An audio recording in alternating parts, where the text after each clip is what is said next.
In this video, I'm going to show you how to replace front shocks on a Ford F250. This is a 1993 Ford F250 turbo diesel, four-wheel drive. The shocks you can pick right up at Advanced Auto Parts, AutoZone, anywhere like that, even online, have them shipped to you. It's something you can do in your driveway. If you can change a tire, you can pretty much do this. As you can see, I'll show you this side first. The shocks are very old, very rusted, and obviously in need of replacement. Now this side, as you can see, has rust underneath the fenders. Front tires, or the front rims, have surface rust on them.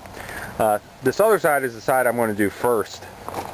This side, the passenger side, I've sanded down this rim and repainted it. And then I've painted underneath the wheel well with just flat black spray paint. So from any sort of distance at all, it has a very nice appearance rather than just rust and dirt and everything else.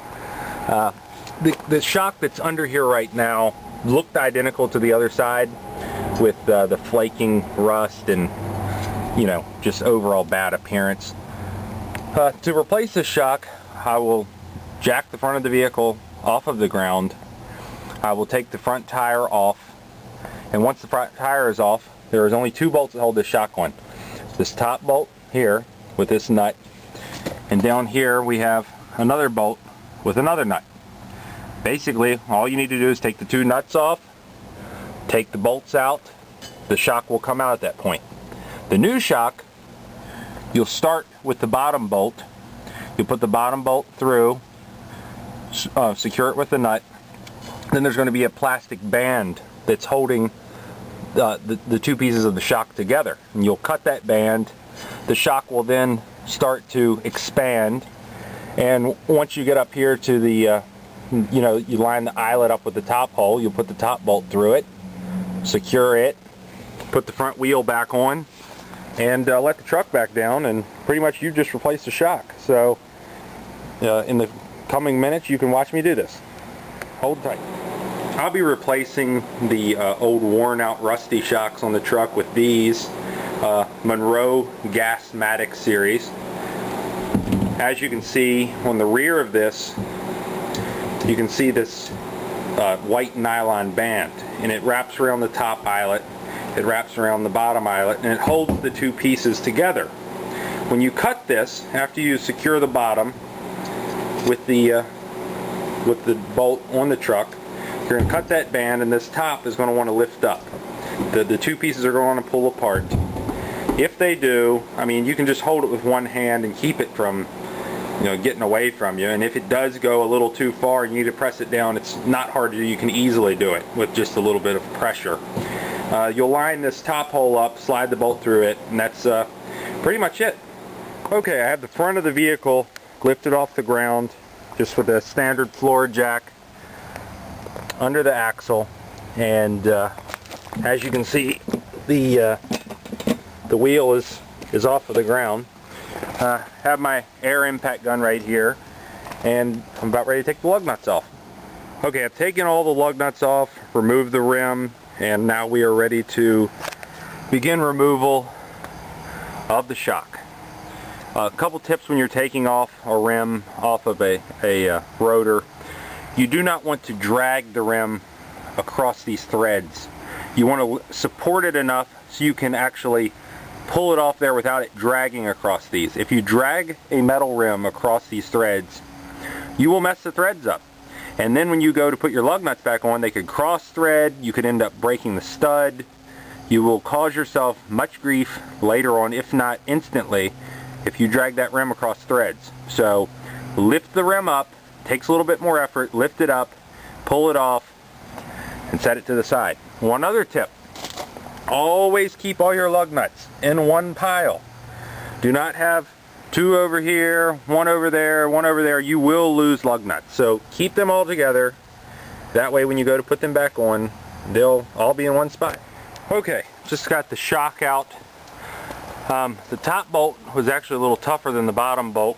I couldn't use my impact gun up there without stripping the bolt out, so I actually had to do it the old-fashioned way with, as you can see, some of my tools. You see from my tool cabinet, a little piece of pipe, my ratchets, and some deep well and standard sockets. Now, I'm glad that I took this shock off when I did, because I want to show you something. A shock should not be able to do this by hand. As you can see, you can pull it apart, you can squish it back in. I mean, this is almost no pressure. So this shock is by far trash and was serving absolutely no purpose on the front of this truck. My next video I will show, well actually my next video, the continuation of this video, you'll see me install that new yellow one right here. I just got the new shock installed, as you can see. What I ended up having to do, I had to replace the nut on the top and the bottom with new ones. The bolts and the nuts that were on there previously were extremely rusty. When I took them off, I mean, they would not have gone back together. So what I had to do is I took those bolts, and I have a grinder inside, and on one side is a grinding wheel and the other side is a wire wheel. So I just put my safety glasses on and used the pair of pliers to hold the bolt while I just basically twisted it around on the wire wheel. And the wire wheel cleaned it back off to pretty much new condition. I then brought the bolts to Lowe's. They're very affordable in their replacement parts as far as fasteners go. Much better than AutoZone or any auto parts store. And I just matched up with the nut that I needed to go in the bolt. Found one that threaded on nicely, and brought them back here, installed the bottom bolt through the shock, then I put the top bolt through the shock. I did not put the nuts on at that time. I then put anti-seize on the threads. I put a lock washer, this being a 1/2-inch bolt, I used a 1/2-inch lock washer, and then I just put the nut on and then tighten them up. The shock was extremely easy to install. Basically, you put the bottom in, it's still going to have the plastic band on it at that time. It was actually slightly higher in elevation than this hole, so I just took my hand, I pressed it down until the hole lined up, and then stuck the bolt through. Once the bolt was through, I cut the band, I tightened the bolts up, and now we have an installed shock. So let me stop right now. I'll put the tire back on and I'll pick up here in a second. Okay, I'm all done. Got the wheel back on, got the jack removed, and there it is, the new Monroe shock. We'll take 2 shots. This is the side that I've replaced it on, and the wheel that I've repainted and then flat blacked the wheel well. And then over here is how I'm going to spend the rest of my afternoon, doing this side. As you can see, this wheel still needs to be painted, the wheel well needs to be painted, and I'm sure that this shock will be just as good as the last piece of junk.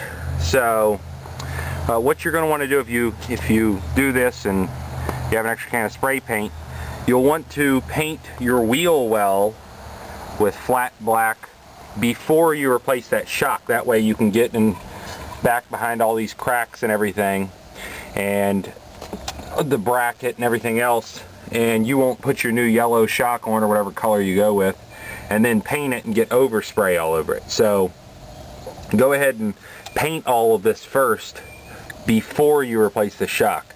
And with something with this much clearance, this being the F250, you know, if you have impact tools, you can replace this shock without even taking the tire off. It makes it a lot easier. You have a lot more room to work with if you take the tire off, but it is not required in order to replace this shock. I hope this video was helpful. I could not find a video on YouTube to show me how to replace a shock. Maybe I just don't know how to look, but hopefully this will help somebody. Thanks for watching.